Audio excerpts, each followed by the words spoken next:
Well, novelty theory is something I've been working on since the early 70s, inspired by psychedelic plant experiences in the Amazon, to attempt to look at time and really deconstruct it, an attempt to understand what it is.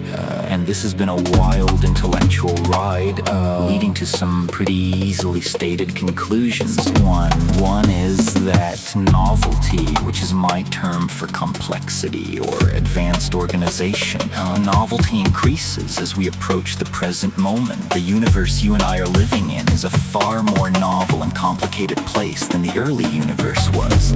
Well, some people would say, well, that's just a consequence of the unfolding of developmental processes. But this asks the question, what are developmental processes? Why should the universe have a preference for order over disorder, especially when we have something called the second law of thermodynamics, which tells us exactly the opposite?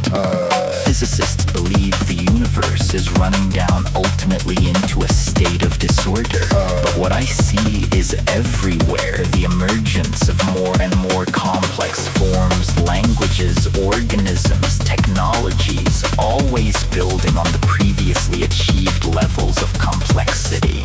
So that was one of my insights. Coming out of that insight was the further understanding that this process of complexification through time is not proceeding at a steady rate. It actually follows a kind of asymptotic curve. In other words, it's happening faster and faster. And this was a revelation to me because it allowed me philosophically to recontextualize the human world and to understand that human technologies, languages, migrations, art movements, ideologies are not something different from nature.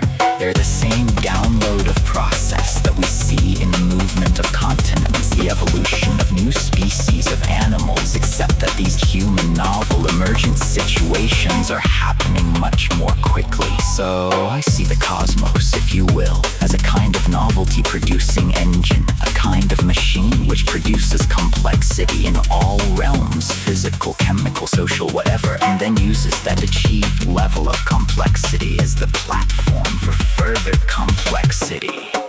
Well, this explains our present circumstance. It explains the rush toward all forms of new technology and social organization in the new millennium. But you don't have to be a rocket scientist to understand that if the universe is complexifying faster and faster, an epoch, a time will come when this rate of complexification is occurring so rapidly that it will become itself the overwhelming phenomena in the world of three-dimensional space and time.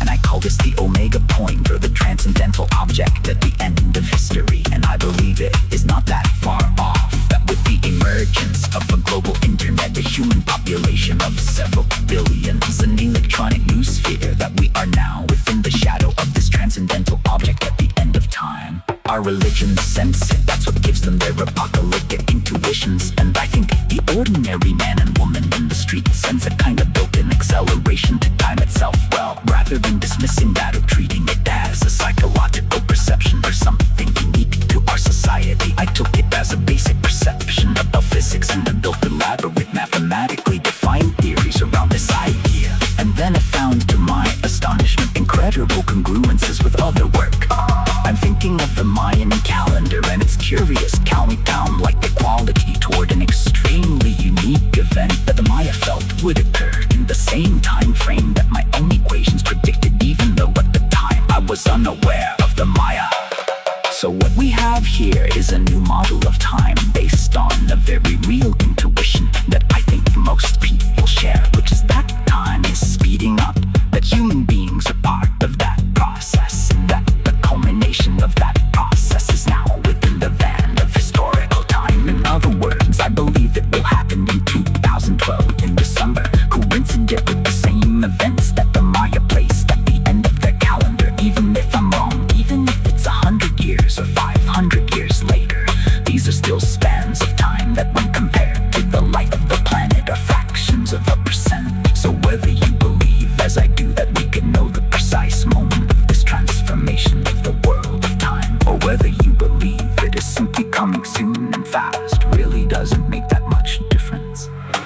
are all gathered here at the end game of developmental processes on this planet.